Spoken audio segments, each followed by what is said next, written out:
Hi, and welcome to the Heart of a Perfectionist podcast. I'm your host, Tegan Thompson. I'm a book lover, a chocoholic, and an INTJ living in a world filled with extroverts.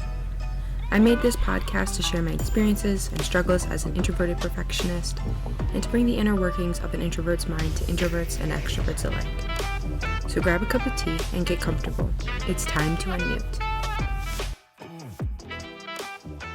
Hello everyone, and welcome to another episode of the Heart of a Perfectionist podcast. So I wasn't feeling that great yesterday, and I decided not to record an episode. That's why it's getting released today on a Sunday instead of Saturday. But I hope you guys have been enjoying your weekend and enjoying the fall weather we have and the end of October, because October is almost over, which is crazy.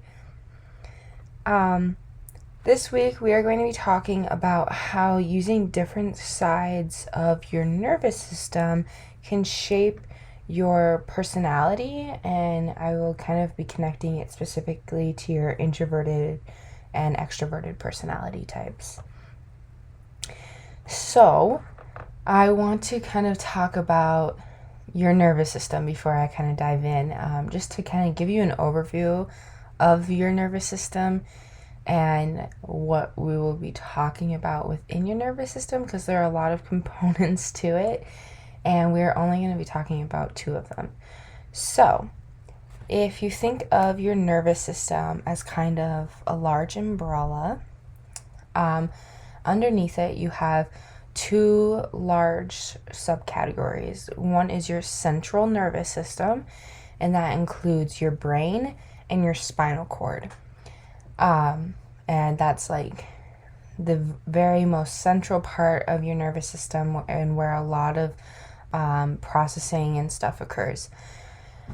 And then you have your peripheral nervous system, and your peripheral nervous system is pretty much everything outside of that. So it's all your nerves that reach out through your arms and your legs to your hands and your feet and everything.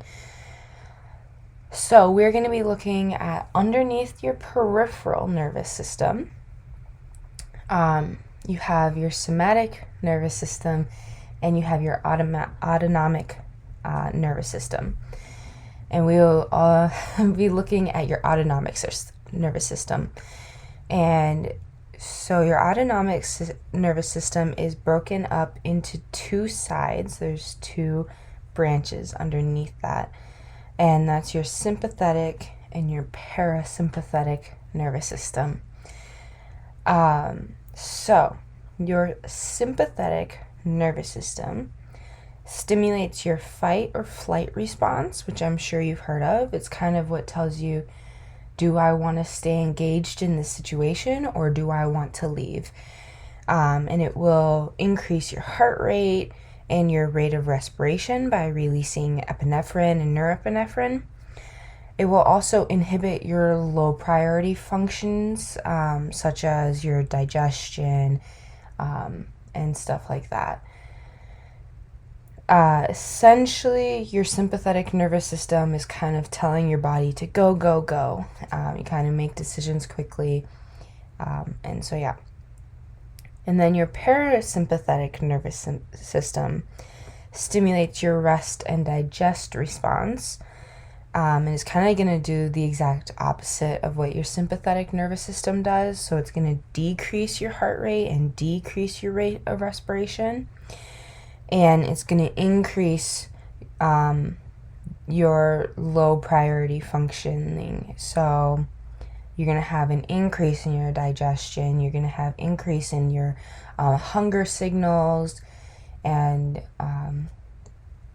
your metabolism and stuff like that. So both of these branches are under your autonomic nervous system. And what that means is that they are determined unconsciously. You personally have no control over which side is used. Your body just kind of chooses a response mechanism based on the environment you are in. So you might be in one situation and it might activate your sympathetic nervous system, maybe because you're stressed or overwhelmed or something, and so your body might be like, hey, we need to leave. And that's going to be like flight, and your heart rate's going to increase, right? With stress, a lot of the time your heart rate increases, and your breathing increases, and that's why people who are chronically stressed don't eat as much, because their hunger signal and their digestion is decreased. So yeah, that's kind of just a brief overview of the nervous system, and I know that's kind of a lot. It might help to look at a diagram if that was really confusing. I know a diagram breaks it down really easy and helps you understand it a lot better. So neither of your autonomic nerve systems are better than the other, right? It's not better to have your sympathetic nervous system activated or your parasympathetic nervous system activated. They're just kind of different ways of experiencing your world, right? In one situation, you're kind of going to be active, kind of like let's do something, right? And the other one, you're kind of just going to be like calm and relaxed and stuff. In fact, everyone uses both of them. It just kind of depends on the situation you're in for you personally on when which one is used. So like in certain parts of your life or in certain situations, you may experience one side of your autonomic nervous system, which may be your sympathetic, let's say, and you'll kind of be full throttle, kind of more daring, and kind of just like go, right? While in other situations, you may experience your other autonomic nervous system, which is your parasympathetic one. And so you might be more subdued and relaxed and contemplative, right? And it really just kind of depends on the person when you experience these two different things and in what situations, because it can change from person to person. And so, you know, an example of this is like if two different people go to a large party or a large gathering, and one person maybe their sympathetic nervous system is activated during large parties, and so they're kind of like their heart rate increases and they kind of just like really involved in it, kind of going from one thing to the next thing, right? And someone you would maybe consider as extroverted, right? Whereas another person, when they go to a large party, their parasympathetic nervous system is activated, and so they're kind of more relaxed, kind of more in the background, contemplating things. Should they go and talk to people? Should they go and do this activity? Kind of just getting a feel for everyone there at the party. And that one is like, that's a person you would associate more with an introverted personality. So this kind of goes hand in hand with that. Introverts tend to favor their parasympathetic nervous system.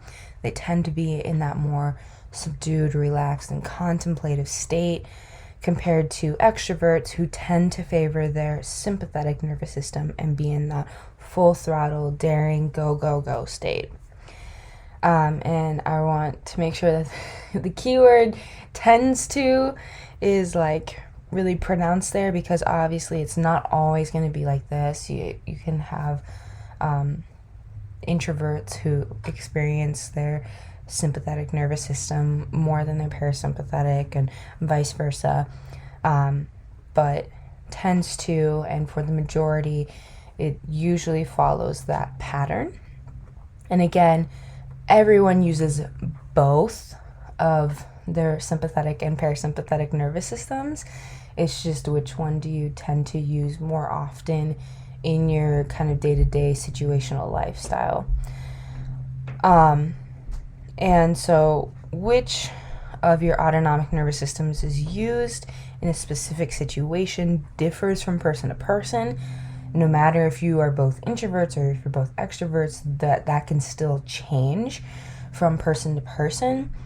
But again, with an introvert, the majority of them are going to be most likely parasympathetic, and extroverted is going to be majority sympathetic. But which of your autonomic nervous systems is used in these specific situations shapes your personality and your individuality, because it's going to be different for everyone. And there's so many situations that you can encounter and so many parts of our lives that our autonomic nervous system is used in, that you just get a large number of combinations, and you have so many different variations of personality and so many different types of individuality, which is wonderful because it helps create the diversity we see in our day-to-day lives. And I just love coming back to this point so much and showing you guys how much diversity really plays in our lives, and that diversity goes way beyond what you physically see about a person, and that it goes within them as well. Like, you could have two people, you could have identical twins, right? And they could look exactly the same and still bring different things to the table and have their own diversity, which is such a wonderful and amazing thing to me. And so, yeah, diversity is beautiful, and I love promoting it, and I want everyone to see how great it is and how it pushes us to move forward. So yeah, thank you so much for listening to this week's episode of the Heart of a Perfectionist podcast. If you enjoyed this episode, or if you learned anything new, please go share it with a friend. And I hope you guys have a good week, and I look forward to seeing you guys again next weekend on the Heart of a Perfectionist podcast.